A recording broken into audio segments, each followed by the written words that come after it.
Boa noite a todos, sejam bem-vindos à nossa segunda aula desse terceiro módulo, 34ª do curso.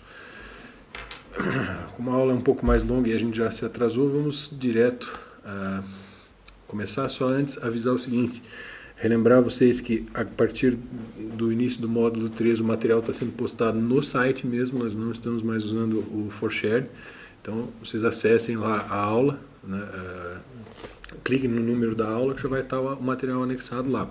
Para quem estiver assistindo isso ao vivo, é só clicar em aula ao vivo, o material vai estar lá, vocês descarregam. Hoje nós temos 4 arquivos lá, 3 deles nós vamos usar em aula. O arquivo da aula, propriamente, mais 2 mapinhas, que a gente vai dar uma olhada rápida no finalzinho da aula, e tem mais um exercício de cópia e memorização. Trata-se de um salmo chamado De Profundis. É um salmo que foi musicado por muitos compositores. É um canto gregoriano. Eu não deixei nenhum arquivo de áudio lá. É fácil de encontrar na internet. E as versões de canto gregoriano, geralmente elas se limitam às 2 primeiras linhas do salmo. Ele tem uns 8, 9 versículos, alguma coisa assim. Mas o canto só traz as 2 primeiras e ainda com uma variação na letra, né, com relação ao que está escrito na Bíblia. Então, procurem lá, ouvir várias versões, né, vejam de qual vocês gostam mais, mas o texto está ali. Então, o exercício de cópia e memorização, Salmo 130, o De Profundis, vai ficar valendo umas 2 semanas. Ok? Então, agora sim, comecemos. Então, voltamos a falar de verbos e entramos na voz passiva. A gente vai ler a epígrafe, mas não comentá-la. Vamos deixar isso para depois. Diz o seguinte: Hic erit magnus et filius altissimi vocabitur, et dabit illi Dominus Deus sedem David patris eius, et regnabit super domum Jacob in aeternum, et regni eius non erit finis. Muita coisa dá para entender, tá? Uma outra coisinha ali, os nomes próprios de origem hebraica, muitos deles não são declinados. Então aquele Davi que tem ali está no genitivo, mas ele não tem como saber, né, porque eles são indeclináveis.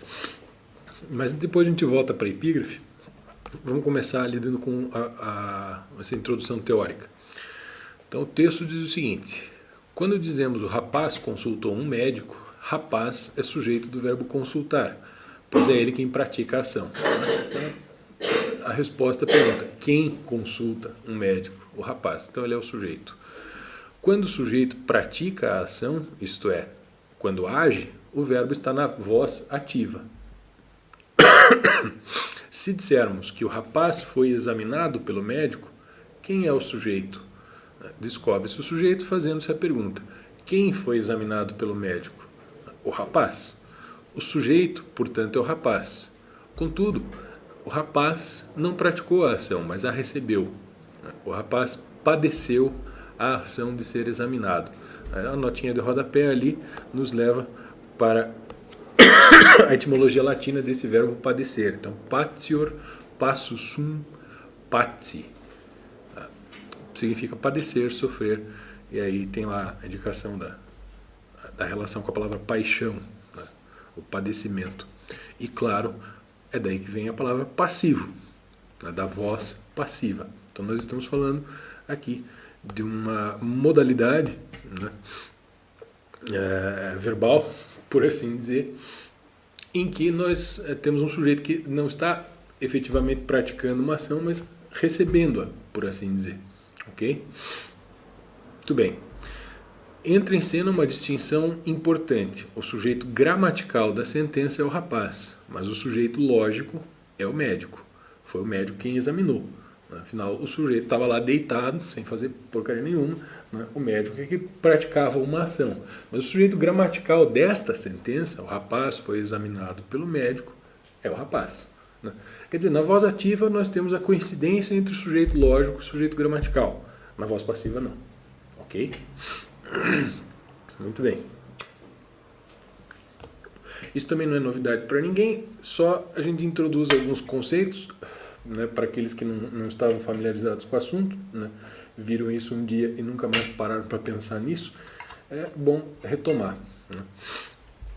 No exemplo acima, estamos diante de um caso em que o sujeito recebe, sofre, padece a ação em vez de praticá-la. Quando isso acontece, quando o sujeito sofre, recebe a ação do verbo, o verbo está na voz passiva.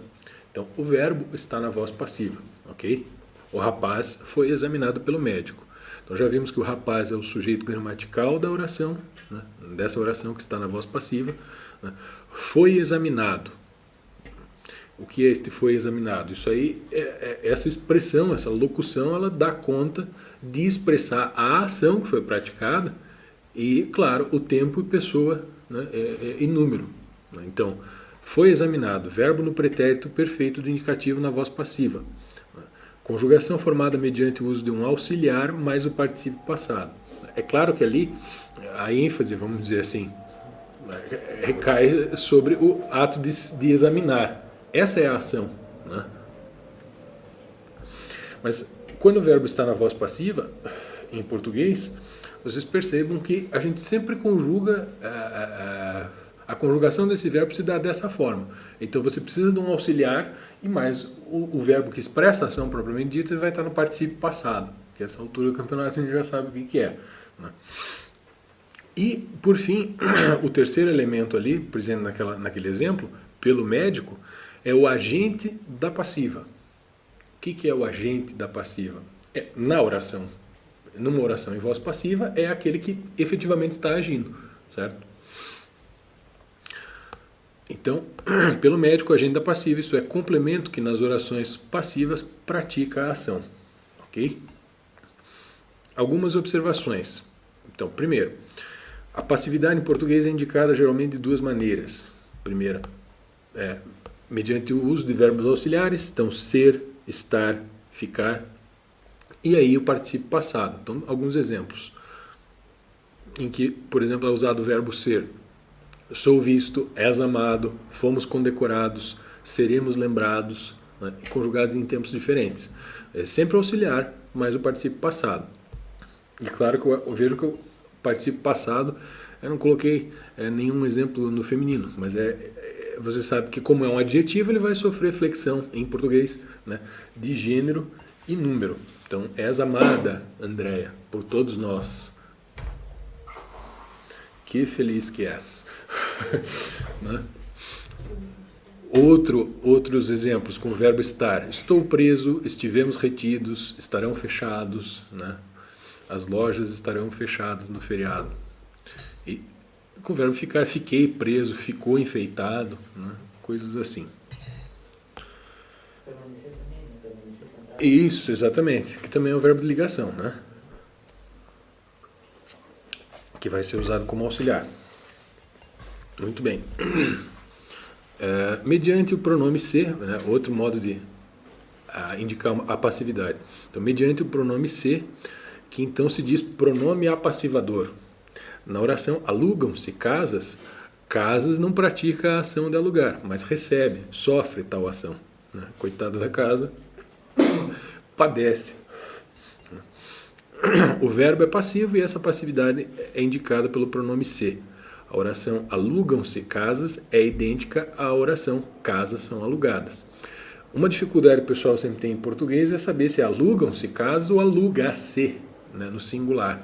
Então você faz a conversão para essa outra forma de indicar a passividade para você ver se há concordância, né? Casas é alugada, não dá, né? Mas existe, você não pode dizer que esta sentença aluga-se casas está errada. Ela só estaria errada se você disser que ela está indicando passividade, né? Então, por conta disso, tem uma nota de rodapé que leva vocês para o apêndice da aula. Então eu extraí um texto e aproveitei a ocasião para indicar um site para todos aqueles que, vez por outra, se encontram em dificuldades, em maus lençóis no uso da língua portuguesa. Então lá na página 6, no apêndice, tem um texto, né, que foi extraído do site cyberdúvidas.pt, que eu aproveito então para indicar. É excelente site, quando a gente tem dúvidas, recorre a esse site e geralmente encontra a resposta. Então, no caso, no sujeito chamado José Neves Henriques, ele não sabe que ele me cedeu gentilmente esse texto, né, mas ele está explicando justamente a diferença do uso do pronome se como apassivador e como indicador, vamos dizer, de um sujeito indeterminado, né? Vamos só para dar uma olhadinha, rapidamente, né? Então surgiram ali as situações 1 e 2, depois vocês podem dar uma lida com calma em casa, mas só para perceber do que se trata, né? Ali onde está número 2, a outra função é a do pronome se, né? É a de pronome indefinido. Claro, ainda existe a função reflexiva, né? Banhar-se, por exemplo, mas não é disso que se trata aqui, né? Então, chama-se assim porque indefine o sujeito, indetermina-o. Então, você diz, aqui está-se bem, na África morre-se de fome, né? Nesse restaurante come-se bem. Converta isso para o outro modo de indicar passividade, você vai ver que não faz sentido algum, né? Aqui nesse restaurante come-se bem, né? Então você vai no restaurante, converta isso para aquela outra modalidade de indicar a passividade, você vai precisar de um auxiliar, participe passado. Aqui no restaurante é comido bem. Então, quer dizer, você vai no restaurante, tem um monte de canibal esperando você lá para jantar você, né? Se for um restaurante de canibal, você estiver entrando, você estiver entrando como alimento, né? Você só entrou no restaurante para servir alimento para eles, bom, tá tudo certo, né?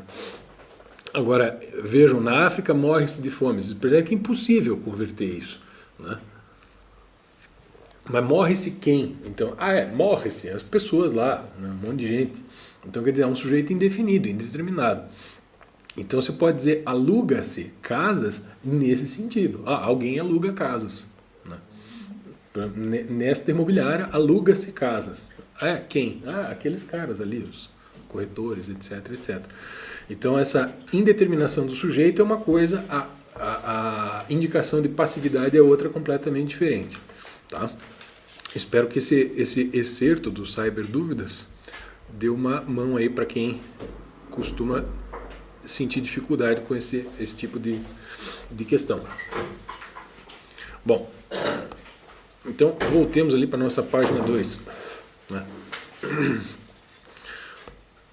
Segunda observação, o agenda passiva costuma aparecer em português acompanhado da preposição per ou por, né? E per mais o dá pelo. Aí vocês vejam que pelo, né? O rapaz foi examinado pelo médico. Ali, nesse pelo, a gente percebe a presença de um artigo definido embutido, vamos dizer assim. Tanto é que se não fosse um médico, fosse uma médica, você mudaria. Pela médica. Você não vai dizer pelo médica. Está errado, né? Então, essa preposição é a introdutora, vamos dizer assim, do agenda passiva.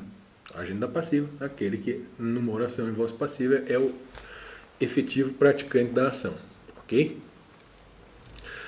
Só que, em alguns casos, em lugar de per, aparece a preposição de, principalmente com verbos que exprimem sentimento. Por exemplo, ser querido das crianças, ser temido dos nécios. É uma forma elegante até de usar, né, o agenda passiva, né? Nem sempre vai ficar bonito, né? Às vezes vai ficar brega, você vai tentar ser chique, vai dar na trave, como se diz, mas é uma possibilidade, ok? Amada das gentes, exatamente. E o importante é bater o olho numa oração dessa e já pensar, trata-se de uma voz passiva, né? Então é saber reconhecer desses elementos, quem é o sujeito gramatical, quem é o sujeito lógico, a agenda passiva e onde está o verbo e como é que ele está conjugado. Muito bem, feita essa introdução, podemos passar para o latim, onde as coisas se dão de modo parecido, mas não totalmente idêntico. Vejamos por quê. A língua portuguesa não possui flexões verbais para o verbo passivo. Por quê? Porque o verbo na voz passiva, ele é, vamos dizer, formado, ele é conjugado, né, com um auxiliar e um particípio passado. É a junção desses dois elementos é que nos mostra que trata-se de uma voz passiva. Em latim, não. Em latim, nós vamos ter um conjunto de desinências encaixadas na raiz do verbo, que servem especificamente para indicar que o verbo está sendo usado na voz passiva, o que causa um pouco de estranheza para nós, dado que nós estamos acostumados a lidar com voz passiva, ainda que não pensemos no assunto, né, usando um auxiliar e mais um particípio. Tá? Então, por exemplo, em latim, o indicativo presente, passivo, do verbo amar, na primeira pessoa do singular, se expressa por uma única palavra, amor. Não é amor, tá? A gente lê amor. Então, se você está lendo um texto em latim e surge ali amor, né? Se você percebe que não é o substantivo, que trata-se de um verbo, como é que você vai traduzir esse amor? Eu sou amado. Né? Então, ao passo que o português necessita de duas palavras, né? Sou amado. Né? Isso significa que em latim ocorre a flexão verbal para indicar a voz passiva. Há um conjunto de desinências que são acrescentadas ao radical do verbo que nos mostram que este está sendo usado em sentido passivo. Né? Então, aí é claro que você pensa o seguinte: mais um monte de desinências para eu decorar. Ah, que saco. Aí você já deve fazer a estimativa pensando, 4 conjugações de verbos, cada uma com aquele monte de tempos verbais. Eu achava que estava, né, navegando em águas mais tranquilas nos meus estudos de latim, lá vem você de novo. Né? Mas é bem fácil, a gente vai perceber que não é nada complicado. A rigor, numa única aula, a gente resolveria esse problema. Tá? Se tratando do modo indicativo, que a gente não entrou no modo subjuntivo ainda. Nós vamos estender esse assunto por 4 aulas, né? Uma aula reservada para cada grupo de verbos, porque daí a gente aproveita para também, vai lidando com calma, vai assimilando isso aos poucos, aproveita para introduzir esses elementos em textos, então a coisa fica diluída e fica mais tranquila. Mas vocês vão ver que as 3 aulas seguintes a essa vão ser quase que uma repetição dessa, vai ser uma maravilha isso. Oi? Pelo menos eu preciso estudar em casa para quem não tem tempo. É verdade. Isso, e para quem está, exatamente. E a gente pensa nisso também. Né? Muitos dos alunos aí, ou aqui dentro do instituto já tem um monte de coisa para fazer, não tem o tempo ideal para se dedicar ao assunto, e em casa a situação de muita gente também não é diferente. Né? Então, quer dizer, vamos devagar e sempre. Né? Ninguém está com pressa. Latim é uma língua morta mesmo, então qual é a pressa?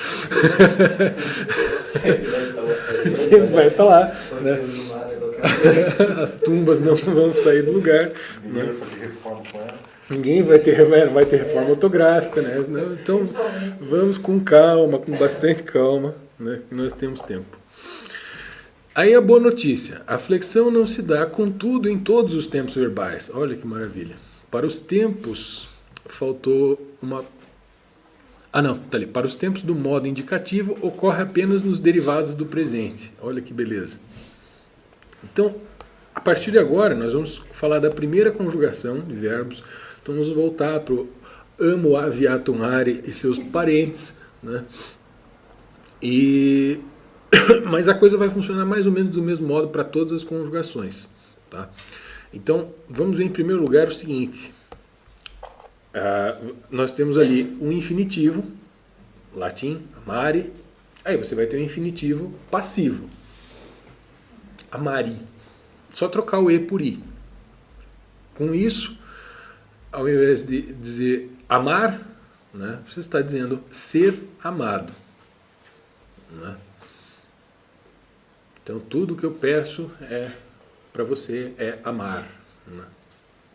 Amare. Tudo que eu peço para você é ser amado. Faz um esforço aí. Né? Amari, daí, tá?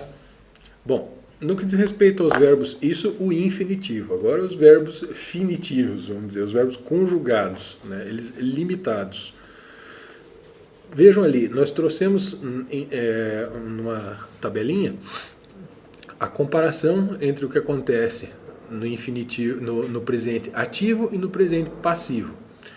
Então, já separando o radical do verbo, a vogal característica e aquela desinência que indica número e pessoa, a desinência número pessoal.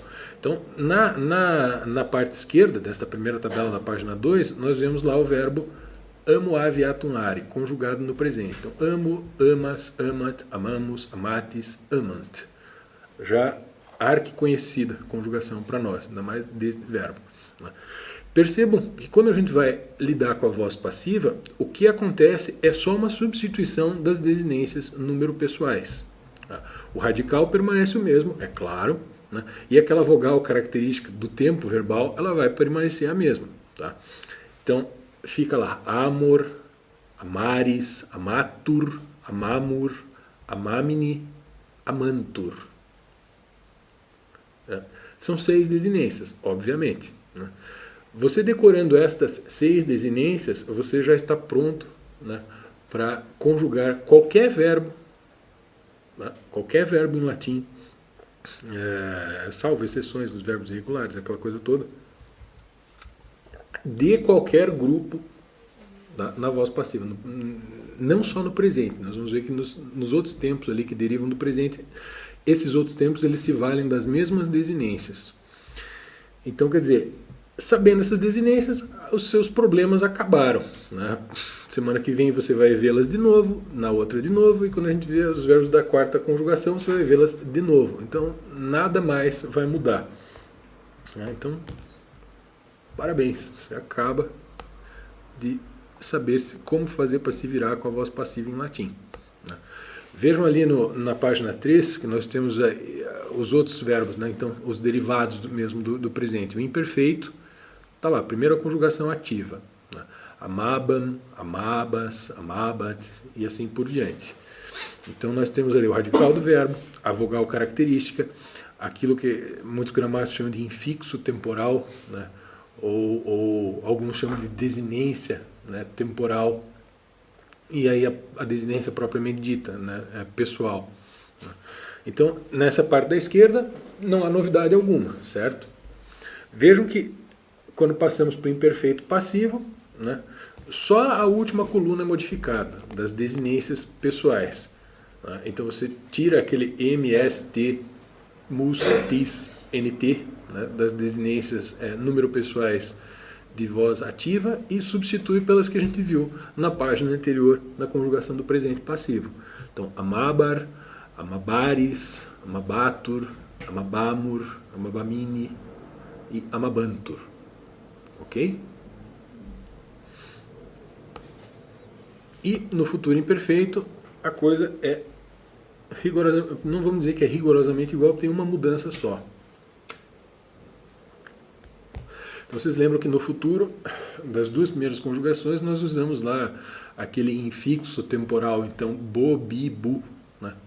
Para indicar justamente que trata-se desse tempo verbal. Então, amabo, amabis e assim por diante.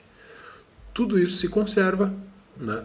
Assim como nos tempos verbais anteriores, com exceção então da desinência pessoal. Ela é extraída e no lugar dela é encaixada aquela outra série de desinências que a gente viu ali no começo. No presente. Então, amabor, né? E aí só tem a única mudança é aquilo que está em negrito. Né? O bi da segunda pessoa do singular vira B na voz passiva. Então, a rigor é a única coisa que você vai ter de lembrar além das desinências. Né? Amaberis, amabitur, amabimur, amabimini, amabuntur. Ok? Fica feio, mas é assim. Então, quer dizer, não tem muito mistério. Tá? É só lembrar dessas 6 desinências, e aí no caso do futuro desse B, né? Era bi, virou B. Ok? E claro, quando a gente está lendo ali amabor, por exemplo, serei amado, serás amado, será amado.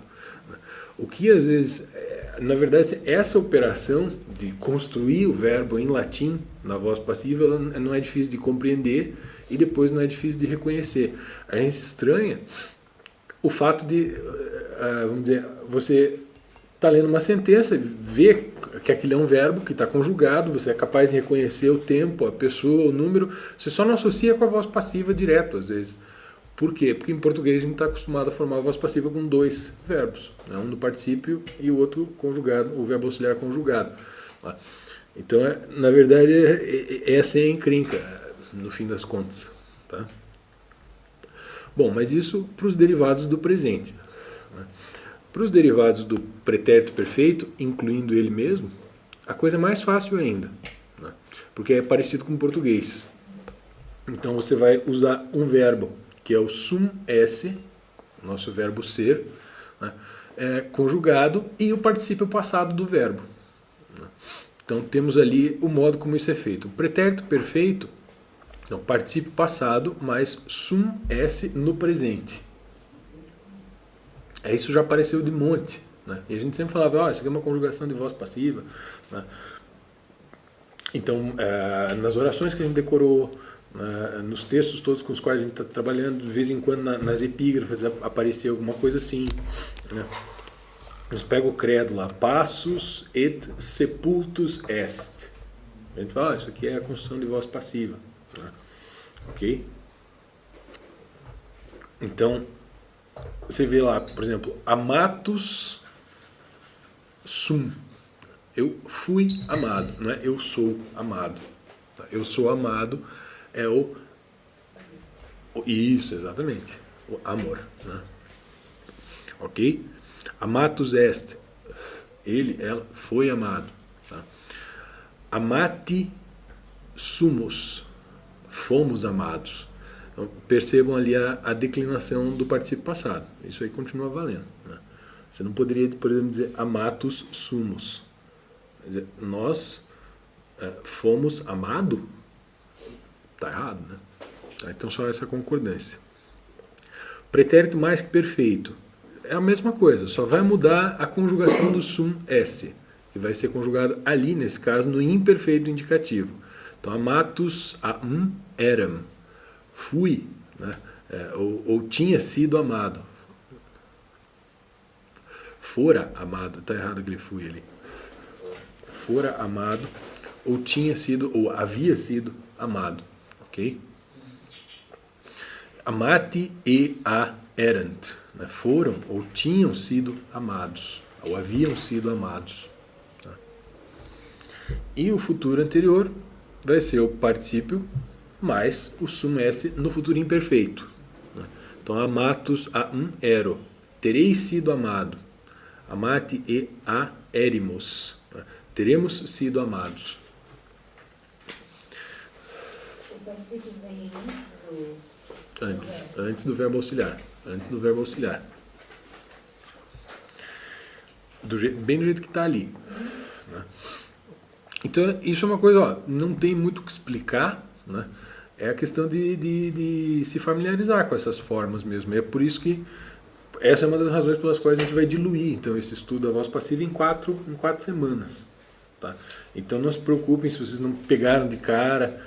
Vocês vão ter 4 semanas para se habituar a isso, e aí é tempo mais que o suficiente, né? Fazendo as tarefas direitinho, etc. Fica moleza. Você vai ter de ler e reler isso em casa, não adianta, né? Mas fazendo os exercícios de tradução ali já pega fácil. Então vamos fazer oralmente mesmo. Não varia, né? Na verdade você vai variar no plural, né? O quê? O particípio. O particípio não. Bom, Porque vai ser sempre nominativo, né?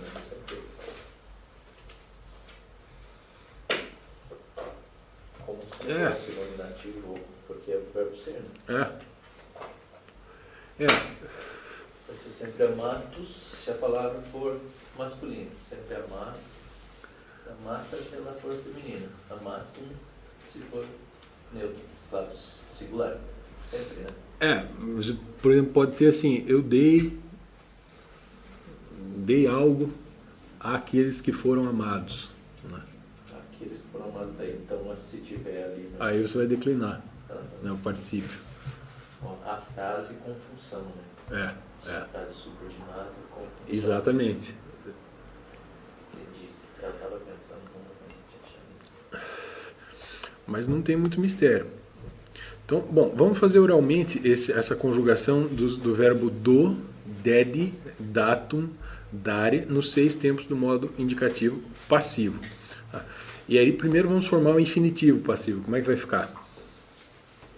Dari, né? Que significa ser dado. Ok? Bom, aí perceba o seguinte. A forma dicionarizada do verbo, ela já não vai ser totalmente, integralmente necessária para nós. Por exemplo, aquele dead, que é a primeira pessoa do singular do pretérito perfeito, aquilo não vai mais servir para nada quando a gente estiver falando de voz passiva, né? Porque os derivados do pretérito perfeito todos são formados não a partir desta forma aí, mas do particípio passado mais verbo auxiliar. Tá? Então, vamos nos acostumando já a fazer essa conversão. Então, vamos ver como é que vai ficar no presente. Dor, né? Quer dizer, soldado, né? Soldado, né? Soldado, sou, espaço, dado, né? Dares, datur, exatamente, então é dado, né? Beleza. Damur, damini, né? E dantur, então damur, damini ou damini, não vamos encher o saco com pronúncia por enquanto. Dantur, né? Eu queria dar o nome de Dante, mas achei melhor a forma latina. Ficava mais bonito, né? Dantur, daí são dados, ok? Vamos continuar nos derivados do presente, então vamos para o imperfeito. Como é que vai ficar? Dabar, então era dado. Dabares e dabatur, exatamente. Dabamur, dabamini ou dabamini, dabantur. Beleza. E aí, no futuro, dabor, né? Serei dado. Daberes, isso, bem lembrado, André. Daberes, isso, dabitur, né? Ou dabitur. Dabimur, exatamente. Dabimini, ou dabimini, né? E dabuntur, né? Os serão dados. Muito bem, matamos os derivados do presente, só faltam ali o perfeito e os derivados. Como é que ficaria o pretérito perfeito? Primeiro particípio. Datus a sum. Então, particípio passado deriva do supino mediante a troca do por os a transformando então aquele supino num adjetivo de primeiro grupo, né? Particípio passado é um adjetivo de primeiro grupo. Então, datus a sum, né? Aí não precisa conjugar tudo. Aí vai o est, essa, aí você só varia a conjugação do auxiliar, que a gente está careca de saber como é que é, né? O mais que perfeito, como é que vai ficar? Datus a eram. Então, tinha sido dado. Eu tinha sido dado. E o futuro anterior?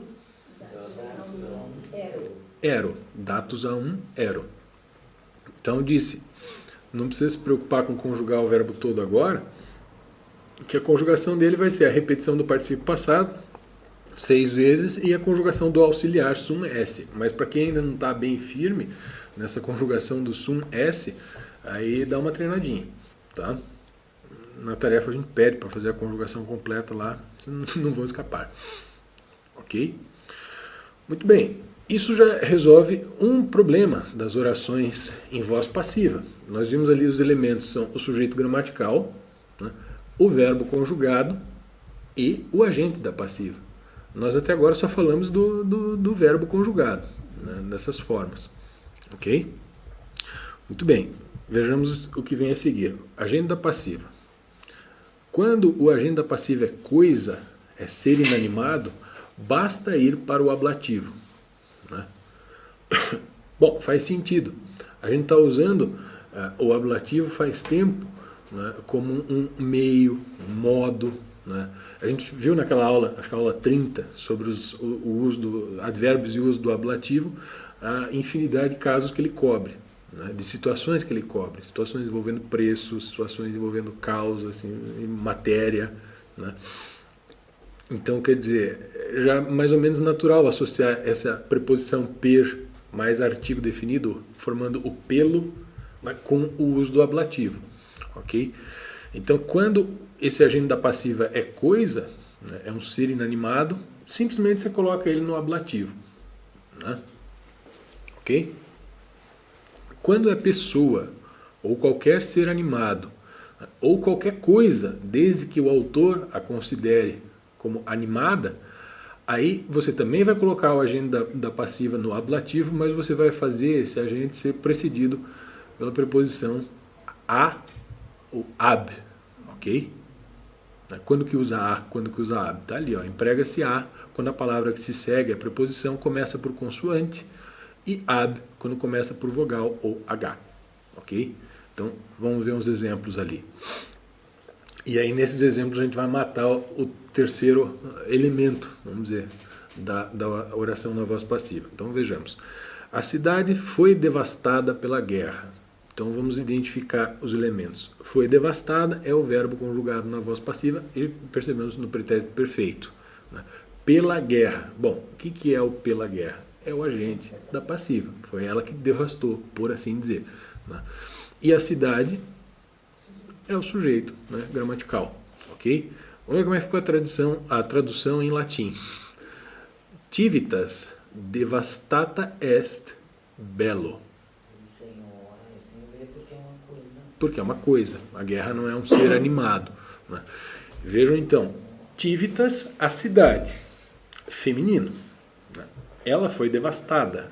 Então a cidade não foi devastado, foi devastada. Aí o verbo conjugado no pretérito perfeito, como nessa conjugação específica desse tempo verbal há necessidade do uso do particípio passado, esse particípio passado vai concordar com o substantivo ao qual ele se refere. Então, por isso, civitas é uma palavra feminina. Então, devastata. Né? O verbo devastata est. Bello. Aí, guerra, a gente sabe que é bellum e segunda declinação. Então, está ali no ablativo singular. Não, civitas devastata est bello. E o sujeito gramatical da sentença, que é a cidade, civitas, está em que caso? Nominativo. Assim nós matamos os três elementos: sujeito gramatical, verbo conjugado e agente da passiva. Segundo exemplo, o menino será castigado pelo professor. Então, os três elementos: o menino, sujeito, será castigado, então verbo conjugado na voz passiva, né, no futuro, né, e pelo professor, agente da passiva. Bom, professor é um ser humano, né, até que inventem algum substituto, ele é um ser animado, né, então esse agente da passiva vai ter de ser precedido pela preposição. Vamos ver lá, puer, o menino, castigabitur a magistro. Então, puer, menino, nominativo, sujeito. Castigabitur, né, o castigo aviatunare. Então, cadê o verbo auxiliar aí? Não tem, porque este é um verbo derivado do presente, e no presente seus derivados, então a voz passiva é indicada por uma palavra só, vamos dizer assim. Tá? Então, castigabitur, a raiz do verbo, está lá o castig, a vogal, a, né, a vogal que indica, inclusive, que o verbo é da primeira conjugação, o bi, que indica futuro, e o tur, desinência de terceira pessoa do singular, castigabitur, a magistro. Então, a preposição a exigindo um ablativo, magister, magistri, segunda declinação, então magistro, ablativo singular. E como a palavra começa com consoante, você não vai dizer ab magistro. Tá? O campo estava iluminado pela lua. Então, ager, dá lá o campo, nominativo, sujeito, estava iluminado, verbo, né, em voz passiva, no pretérito imperfeito. Ok? Pela lua, agenda passiva. Bom, lua não é um ser animado, né? Então não vai precisar de preposição, é só jogar no ablativo. Luna e. Né? Então, luna e, primeira declinação, ablativo em a. Está lá, luna, fica igual ao nominativo. E o illuminabatur é o verbo no imperfeito, conjugado com. É uma palavra só. Né? Então dá para reconhecer pelo ba, né? Ba, que trata-se de um pretérito imperfeito. Né? e o tur, desinência de terceira pessoa do singular. Ok? Por fim, o rei foi ajudado pelos amigos. Então, aí, sujeito rei foi ajudado, verbo na voz passiva, conjugado no pretérito perfeito. Ok? Pelos amigos. Bom, os amigos, né, não eram pedras, não eram copos de plástico, então são seres animados. Vai começar, isso começa com vogal em latim, então vai exigir preposição e a preposição completa, daí ab. Né? Rex, foi ajudado, então pretérito perfeito. Participio passado, concordando com o substantivo, mais o verbo ser conjugado no presente. Iuvatus est ab amitis. Então aquele amitis ablativo plural de amicus, amiti. Ok? Muito bem. Então vejamos ali o nosso exercíciozinho de tradução. Nobilis regine a poetis celebrantur. As rainhas nobres. São celebradas pelos pais. Isso mesmo. As nobres rainhas, ou as rainhas nobres. Né? Você pode dizer que, né, que rainha não é nobre, mas... Isso, nominativo plural. Então, nobilis e, adjetivo do segundo grupo. Ali, a desinência de nominativo plural para formas masculinas e femininas. É o caso em que a desinência deve ser aplicada aí porque Regina é feminino. Né? E aquele regine é um nominativo plural, correto? Ah, pode ser genitivo singular, né? Os nobres da rainha, né? Até poderia, né? Até poderia. Os nobres da rainha. Vamos dizer, a sentença tal como ela está escrita, ela permite você traduzir assim, né? Mas não é assim porque eu estou dizendo que não é. Não era isso que eu quis dizer. Então, nobilis regine a poetis. Então, os poetas, né, seres animados, o agente da passiva. E no ablativo plural, poeta e, primeira declinação, poetis, ablativo plural. Precisa da preposição, mas ela não precisa estar completa, né? Porque poetis começa com P, um consoante. E aí o verbo, né, o coração da sentença, celebrantur. Né? A gente já sabe, se o verbo está essas desinências elas são bem peculiares. Você bate o olho e fala, voz passiva. Só pode ser.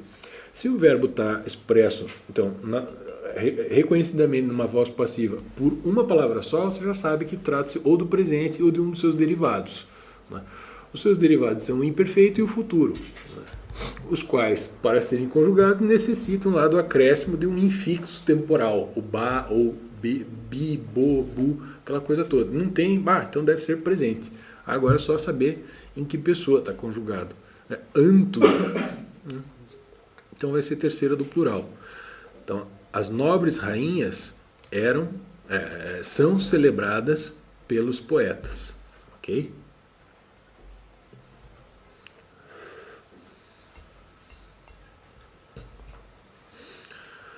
Muito bem. Tranquilo? Então, B. Mundus luna illustratur. Isso. Mundo iluminado pela luna. Mundus, nominativo. Né? Luna pode ser um nominativo também.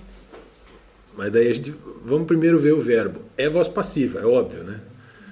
Tanto a desinência indica isso, quanto a intenção da gente aqui não é outra coisa, senão estudar a voz passiva, então só pode ser. Então, quer dizer, se está na voz passiva, muito provavelmente tem um agente da passiva. Né?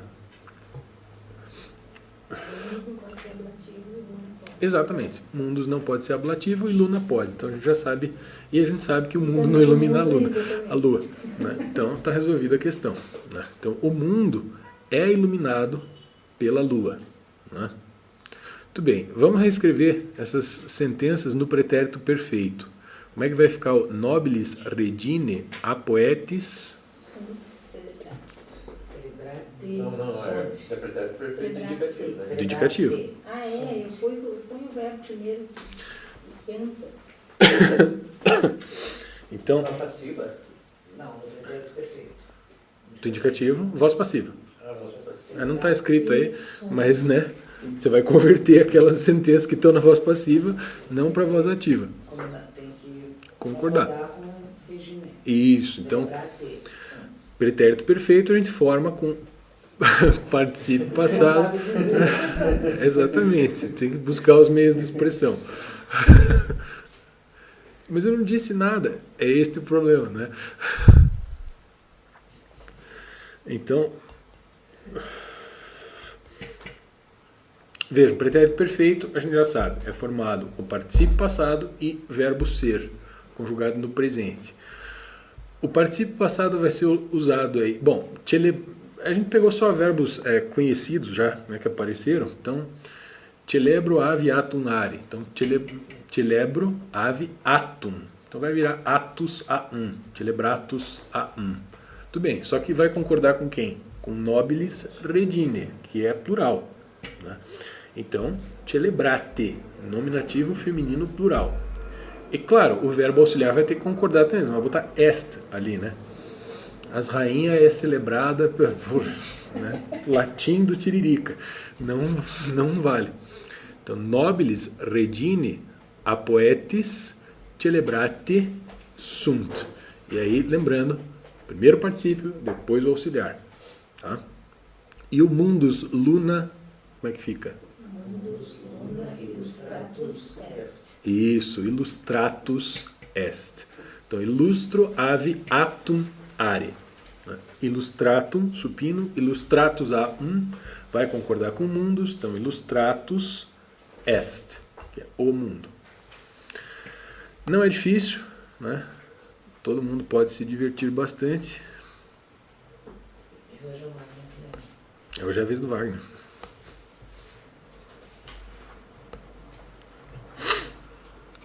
Então, passemos ao tradicional texto da aula.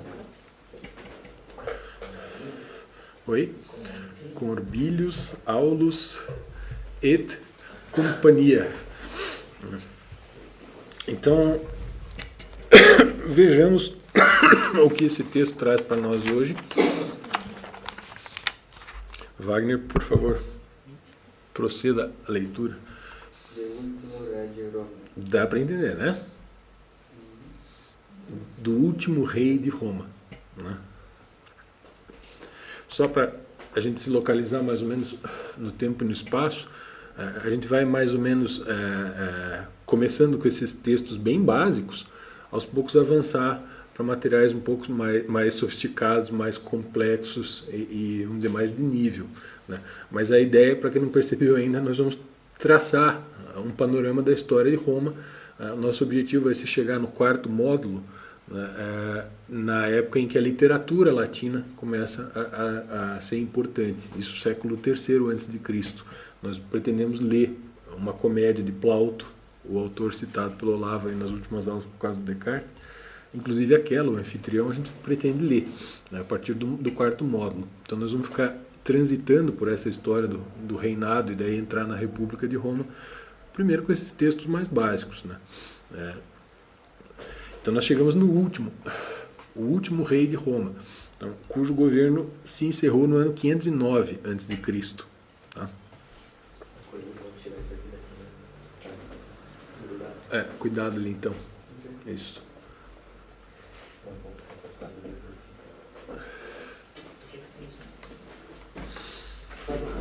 Oi? Tá ok. Então, Wagner.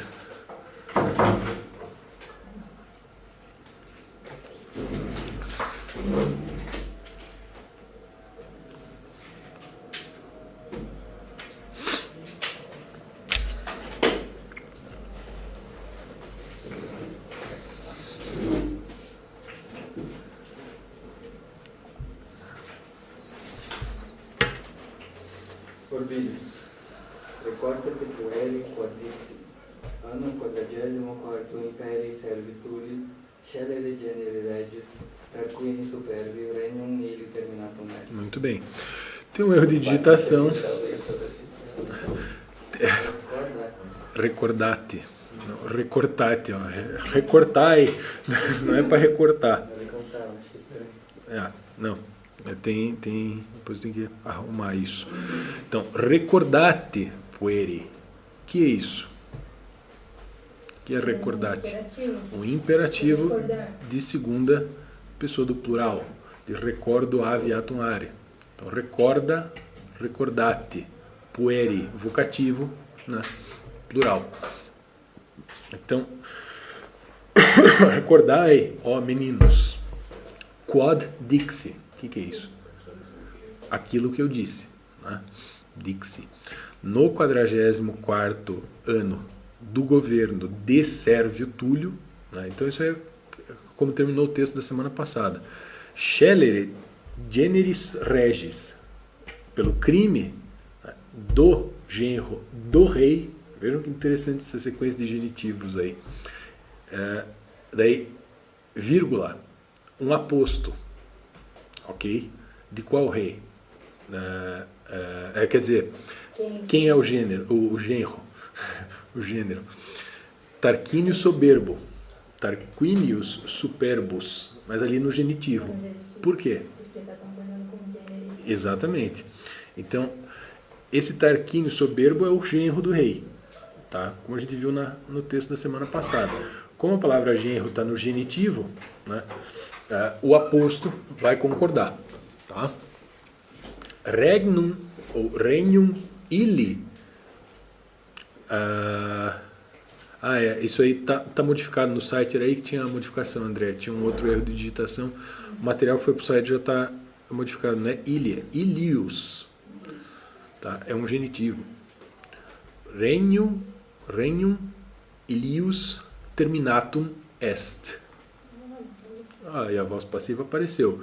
Então, o reino, ilius, pronome demonstrativo no genitivo. O reino daquele, ou o reino dele, né? Claro, dele, do rei. Né? Terminatum est. Foi terminado, literalmente. Foi encerrado. Né? Acabou-se. Ok? E aí, regnum é neutro. Nominativo neutro ali. Terminatum est. Então, foi terminado. Voz passiva, pretérito perfeito, com o particípio concordando com o substantivo. Ok? Então, só temos de arrumar depois o recordate ali. Ok? Então, isso é o Orbilius, o professor, relembrando, né, justamente recordando, pedindo aos alunos que recordassem o que ele disse para nós na semana passada. O quê? Aonde? Não tem um N ali. Não tem um N na primeira palavra. Aonde? Já no aos. Impetravit. Cine. É isso aí. Tem ne? Ne. Aham. Coisa nova. Tirando da manga. Então vamos lá. Aulus. Impetravitne Tarquinius superbus imperium scelere. Isso, então a pergunta. Né?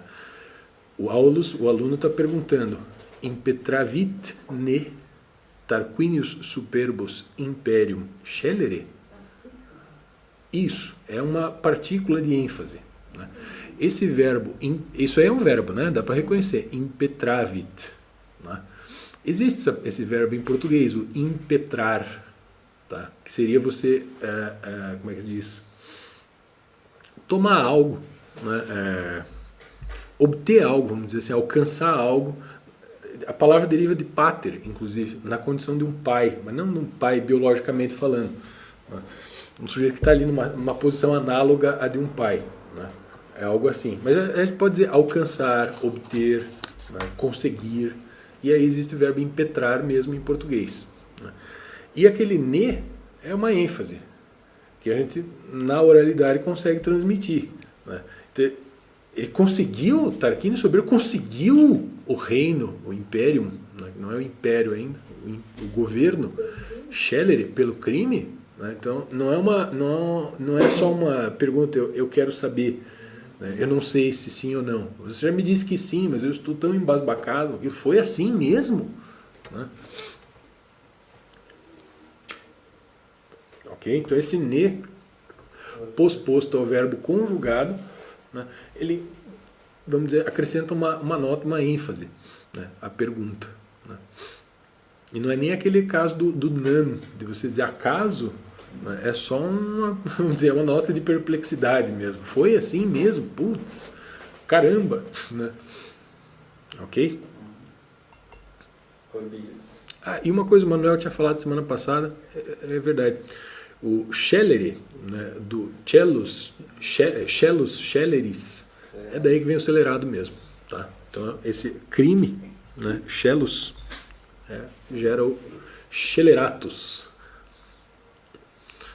Por favor, Wagnerius. Corbilhos. Impetravit, sed ut videbitis postea poenas dedit. Isso. Então, impetravit, né, sim, conseguiu, obteve, né, impetrou, sed, mas ut videbitis. Esse videbitis, estamos acostumados com isso, não? Do que se trata? Do verbo vídeo, muito bem, no futuro imperfeito, na segunda do plural.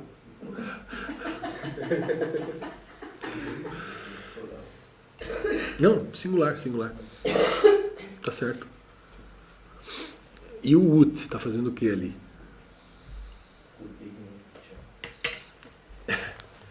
O ut é uma palavrinha polivalente. Nesse caso aí, o digni efficiam promissionibus Christi é uma conjunção final. Para que sejamos. Né? Mas aí não.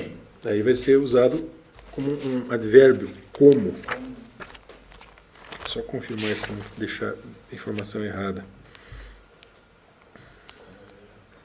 Segunda do plural mesmo, Emanuel. Segunda do plural mesmo. Como vós vereis. Isso. Videbis. Segunda do plural. Não nos esqueçamos. Então, sim, conseguiu. Mas, como vereis, né, postea, isso aí já apareceu, né?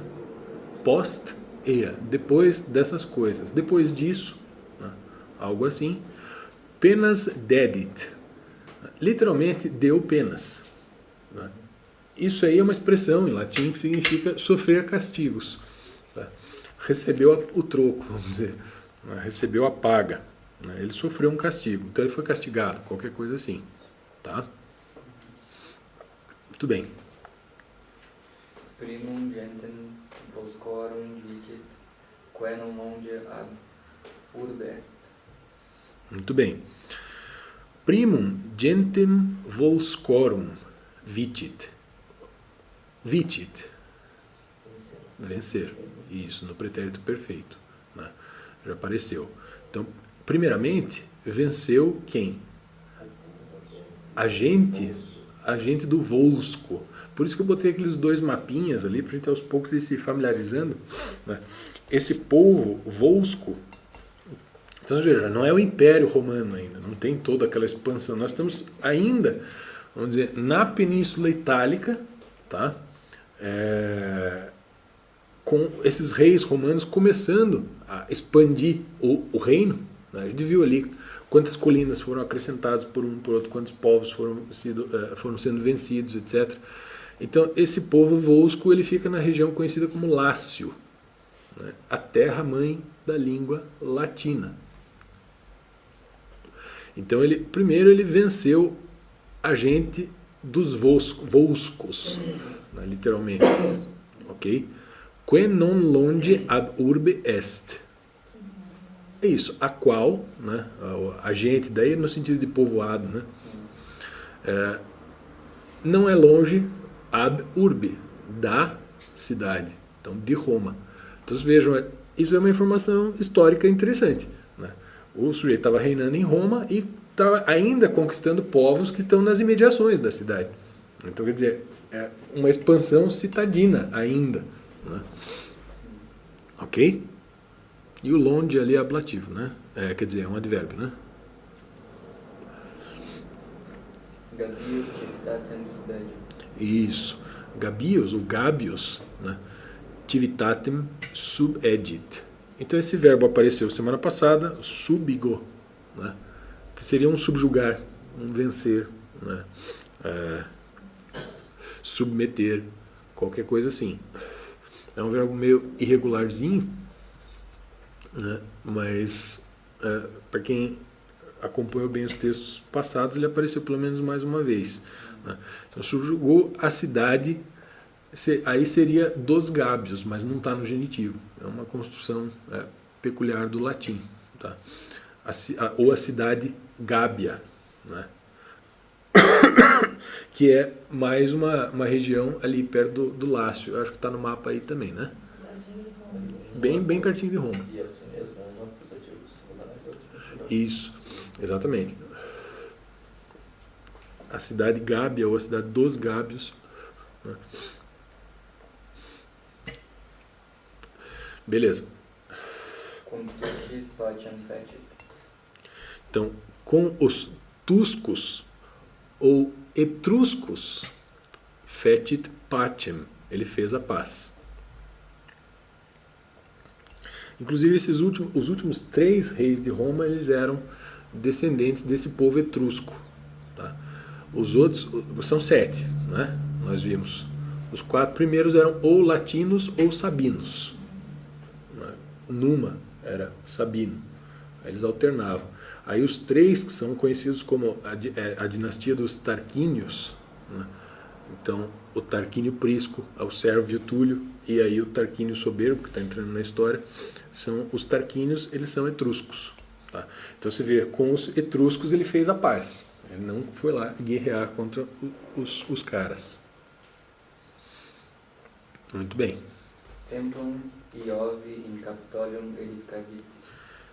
Edificavit não tem mistério, né? Edificou, né? Ou construiu. O que ele construiu? O templo de Júpiter no Capitólio, exatamente. Não vou comentar muito a respeito dessa palavra Iovi, né? É uma palavra um pouco chata, mas nos dicionários tem, tá? Na hora de vocês traduzirem o texto, vou deixar vocês passar pela dificuldade de perceber do que se trata. Beleza? Dum ardia opuniavisset brutus cognatus et ipse tarquini populum concitavit et tarquino imperium ademit. Isso. Bom, esse nome próprio Árdia ali é mais uma região, ok? Também fica no Lácio, né? Então ele ainda está conquistando povos latinos. O dum vai ser uma conjunção temporal que dá a ideia de simultaneidade, pode dar essa ideia de simultaneidade. Enquanto, exatamente. Aquele opugnavisset, o verbo não é difícil de identificar. Brigar, combater, né? Porque tem o pugno, né? E o op é o ob, um prefixo que é aquele diante de, né? Então você brigou, vamos dizer, frente a frente, cara a cara. Então é um combate. Só que ele está conjugado num tempo que ainda nós não conhecemos, tá? No subjuntivo. Então ali é uma nota de rodapé indicando como é que a tradução deve ser feita, tá? Enquanto ele combatia a Árdia, o Ardeia, Brutus, cognatus et ipsi tarquini. Essa é uma construção que a gente tem que prestar atenção. Brutus é um nome próprio, não é o Brutus do Júlio César, é claro, né? Estamos bem longe disso, é um outro Brutus, né? Mas diz ali, cognatus et ipsi tarquini. O que é cognatus, em primeiro lugar? O co dá a ideia de junto, né? De uma reunião. E aquele natus? De nascer, de nascido. Então, o que é mais ou menos o sujeito que nasceu junto? É contemporâneo. Não necessariamente. É um parente. Tá? Existe o cognato em português também, né?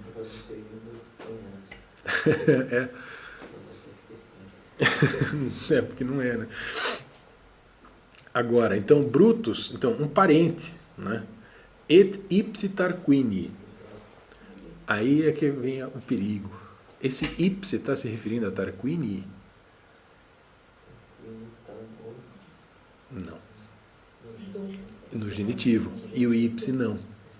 Então o pronome né? Nesse caso, ele não está concordando em caso com o substantivo que vem depois dele. Mas ele está em... Esse pronome está em que caso? Nominativo, masculino, singular. Então ele está se referindo a quem? A Brutus, né? Então, Brutus, parente de Tarquínio. E esse et ipse, o que a gente faz? Isso seria como se a gente dissesse assim: Brutus, ele próprio, parente de Tarquínio, tá? Tarquini, genitivo. Populum concitavit. Então, o que é o concitavit? É o concitar, né? Que é pode ser sei lá, excitar, animar, qualquer coisa assim, tá? Então ele incitar o povo, né? Et Tarquinio imperium ademit. Isso mesmo, tomou o império par Tarquínio, ou por Tarquínio, né? Muito bem. Mox exercitus cultivitatem Mardeam cum ipso regio pugnabat unc reliquit. Isso. Mox, né? Nox, mox, vai ser um advérbio. Em breve, logo, tá? Exércitos é uma palavra de que declinação? Quarta. E lá, us é nominativo singular e nominativo plural, desinência, né? E aí, como é que a gente sabe se exército é os exércitos ou é o exército? Vai para o verbo, que está opugnabat, né? Então, combatia, no singular. Então, em breve, o exército, né? O qual a cidade Ardeia com o próprio rei combatia, né? Logo, os exércitos que com o próprio rei, né? Combatiu com o próprio rei, combatia a cidade Ardeia, ou a cidade de Ardeia, né? Unc reliquit. O que é o unc? É o Ik, ek, ok. É o pronome demonstrativo. Isso, pronome demonstrativo, em que caso?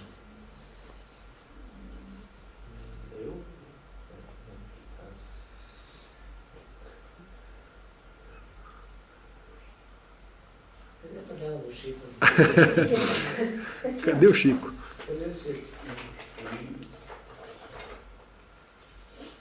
E o acusativo. Isso, acusativo Singular, masculino singular. Então está se referindo a quem? Né? Em breve o exército, o qual combatia com o próprio rei a cidade Ardeia, este, né, literalmente, reliquit. Reliquit vem de o verbo é relinquo, né? Daí que vem relíquia, né? Esse relinquo, linquo é deixar e o re para trás. Então deixar para trás, abandonar, é aquilo que fica para trás, né? Daí vem relíquia. Então o exército dele que abandonou o rei dele. Não, o exército, né, que combatia a cidade de Ardeia com o próprio rei, abandonou-o. Abandonou-o quem? Ele, o rei. Ok? Então o exército debandou. Tá? Bom, vamos lá, Wagner. Venientem regem ad urbem populus exclusit. Então, venientem regem ad urbem populus exclusit. Essa é bem interessante também. Bom, o verbo exclusit, dá para perceber que trata-se de algo parecido com exclusivo, exclusividade, né? Só que é um verbo. O que será que ele quer dizer? Excluir? É isso mesmo. O que é excludere? Cludere vem de um verbo que é fechar. As palavras claustro, oclusão, né? É um fechamento. E o ex para fora. Fechou o cara para fora. O que significa isso? Fechar para fora. É excluir, né? Deixar de fora, né? E aí você... Isso. Oi? Deixar agora aqui pra fora. Não, tá rindo. Então, quer dizer, vamos ver ali a situação. Bom, primeiro, quem é o sujeito dessa sentença? Pópulos. Então, o povo excluiu, o povo deixou para fora. Bom, deixou quem para fora? E alguma coisa. Venientem regem. O que é venientem regem? Venientem é um particípio presente, certo? Do verbo venio. Veniens, venientes, que é o verbo vir. Então ele deixou para fora o rei veniente, que vem, ou que vinha. O rei vindo. Aí a gente percebe que o gerúndio, né, em português fica horrível para traduzir. Né? Mas o povo, pamamá, o rei que vinha. Que vinha o quê? Ad urbem, se aproximando da cidade. Né? E a urbem já é Roma, né? A letra maiúscula. Então, o que aconteceu ali? O povo simplesmente não deixou o sujeito entrar. Né? Oi? Aí o caso traduzindo imperfeito. Isso, é o caso traduzindo imperfeito. Então, o povo deixou para fora, né? Você pode traduzir assim, deixou para fora da cidade o rei que vinha, ou o rei que voltava, inclusive você pode dizer. Né? Então, o povo não deixou entrar o rei que voltava para a cidade. É uma, né? Ok? E aí fica o suspense. O que será que vai acontecer? O Orbilius vai terminar a lição ali, porque acabou o nosso tempo, dizendo o seguinte: Discite lecciones. Discite lecciones. É um imperativo que tem a ver com isso, de segundo do plural, ou seja, está se dirigindo para os seus aluninhos. Né? Lecciones, o que é? Lição? A lição. Então, o que será que ele está exortando os piá a fazerem? Façam lição, estudem. Estudem. Né? Discite, o verbo é disco. Disco, discere. Oi? Discípulo, o corpo discente, vem daí. Né? Então, esse verbo disco, ele vai ser didite, né? No seu pretérito perfeito, discere, é aprender, como o doceo é ensinar. Então, você tem o corpo docente e o corpo discente numa instituição de ensino. Os que ensinam, os que aprendem. Né? Então, discite, aprendei as lições, ou estudai as lições. Aula postera quidem ex alumnis interrogabuntur de monarchia romana.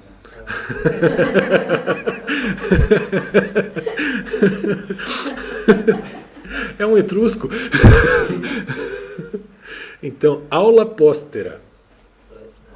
Na próxima aula, né? Na aula vindoura, né? Então é um ablativo. Quidam ex alumnis. Isso, quidam, pronome indefinido, certo, algum. Né? Como aquele que tinha na epígrafe de uma lição de quidam de scribis ex bababá. Né? Então, alguns dos alunos interrogabuntur. Serão interrogados de monarquia romana, a respeito da monarquia romana. Então, ele não terminou a história, porque ele não contou como é que o Tarquínio Soberbo foi deposto e aí acabou a monarquia em Roma. Né?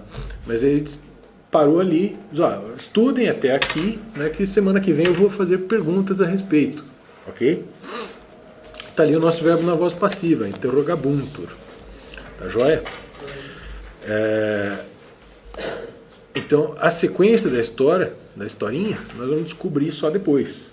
Mas foi depois da deposição de Tarquínio Soberbo, a monarquia romana então se extinguiu. Vocês veem ali embaixo, naquela gravurinha, né, está bem pequenininha ali, daquele livro, A Comic History of Rome. Então tem uma gravura ali que o Tarquínio Soberbo diz que antes dele matar então o genro, o Sérvio Túlio, diz que deu uma reviravolta lá em Roma, né? E as pessoas ali no parlamento, né, estavam lá discutindo e diz que o Tarquínio Soberbo né, aproveitou que o rei estava fora do trono, brigando, né, num mau bate-boca com todo mundo, sentou lá, pegou a coroa e o cetro falou: agora daqui eu não saio mais, né, a partir de hoje eu sou rei. Né. É claro que o Sérvio Túlio não gostou da ideia, né, e ele, conspirando com a sua esposa, o Tarquínio Soberbo, que é então a filha do Sérvio Túlio, afinal ele era genro do homem, deram um jeito de matar o rei e ele assumiu. Mas a gente ainda não viu como é que é o triste fim de Tarquínio Soberbo. Isso fica para as próximas semanas. Tá? De tarefa, nada diferente do usual. Então, conjugar verbos na voz passiva, traduzir sentenças, e tem só traduzir o texto. Né? E aí uma coisinha a mais da gramática do Napoleão. Né? É um exercíciozinho a respeito do que a gente viu hoje ali, do agenda passiva, etc. Ok? Então vamos encerrar para hoje. Semana que vem continuamos com o assunto, passando para o segundo grupo de verbos, a segunda conjugação ainda na voz passiva. Então, bons estudos para vocês todos, boa semana, até quarta-feira que vem. Fique com Deus. Tchau, tchau.